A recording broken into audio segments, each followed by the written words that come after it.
Welcome back to Keep It Real Boxing and another episode of Fight Night Rewind. Alright, I just want to talk about these quarterfinals that we saw tonight in the World Boxing Super Series.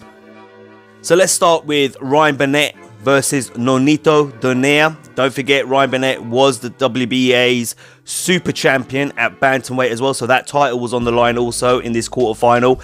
And unfortunately for Ryan Burnett, in the fourth round, he was retired by his head trainer Adam Booth due to an injury he sustained in the fourth round.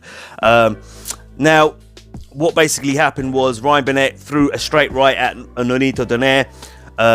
Donaire stepped out of the way of the punch. Ryan Burnett obviously missed, and it caused him to pull his back or his hip, or it was a serious injury, forced him to take a knee. Referee gave him the 10 count. He got back up. He did finish the round because Nonito Donaire was trying to finish him off. But unfortunately, when he got back to his corner, Adam Booth showed some compassion to his fighter. Didn't want his fighter to end up getting even, more seriously injured than he needed to, and call the fight. He did get back up to try and get out for the fifth round, and then Adam Booth was like, sit back down, you're done, that's it. It was a good fight up till then. I was enjoying it.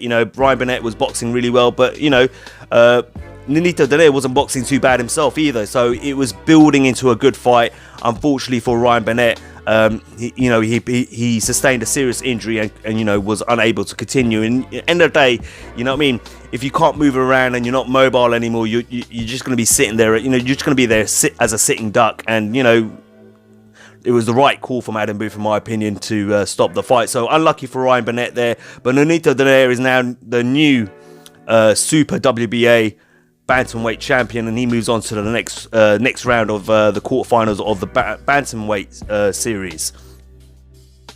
So let's move on to the other quarterfinal, the super lightweights, 140 pounds. We had Josh Taylor against Ryan Martin. Again, you know what? A bit of a strange night in the World Boxing Super Series. Look, Josh Taylor boxed really well. From what I understand, obviously Josh Taylor was the number 2 seed, and I think Martin was probably the lowest seed in the whole tournament, and he chose Ryan Martin. But look, I don't know what Ryan Martin was thinking in the fight. He barely threw a punch.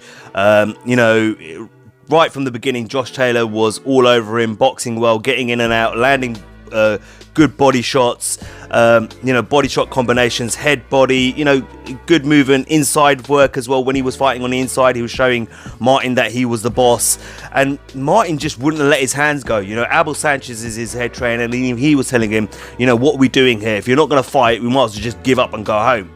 It was that bad. And I felt he was, he struggled with Josh Taylor's feints, the traps that he was sending, he was setting up, and every time he would feint or start throwing punches at him, Ryan Martin just would not engage with Josh Taylor at all, and it just showed a difference in level, in my opinion.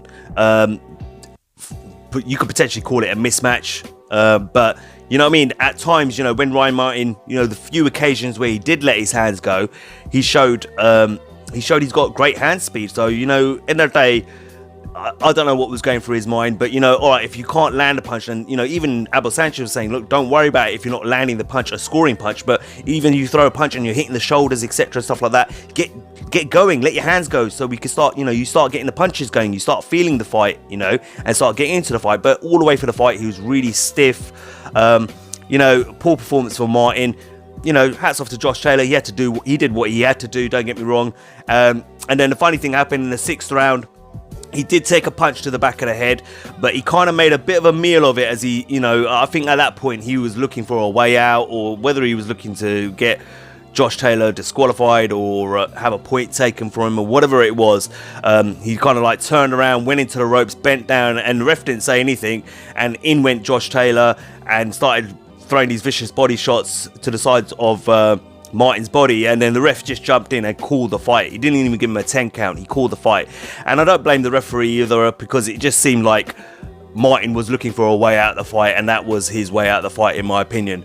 And the ref just said, look, you're not even engaging, you're not even in this fight, now you're making a meal of a shot that landed on the back of the head a little bit, so see you later, you're out of the fight, in my opinion. Look, not great fights in terms of the sense of tonight. The action wasn't great because obviously, you know, one fighter didn't come to fight, and one fighter unfortunately got injured, you know, in the first few rounds, and you know the fight had to be called. So look, that's the way it played out tonight. Anyway, hopefully the next week's, I think it's the cruiserweights, finish off their quarterfinals. So hopefully it'll be a bit better last week. But last week's World Boxing Series was pretty good, to be honest with the fights that were on. You know, and we just have to wait and see how these guys get on in the next round, to be honest with you. There's not much more to say than other than that. Just wanted to give you an update, if you missed the fight, how it played out. All right, look, as always, guys, like, share, and subscribe. Until next time, this is Cypherbox reminding you to keep it real.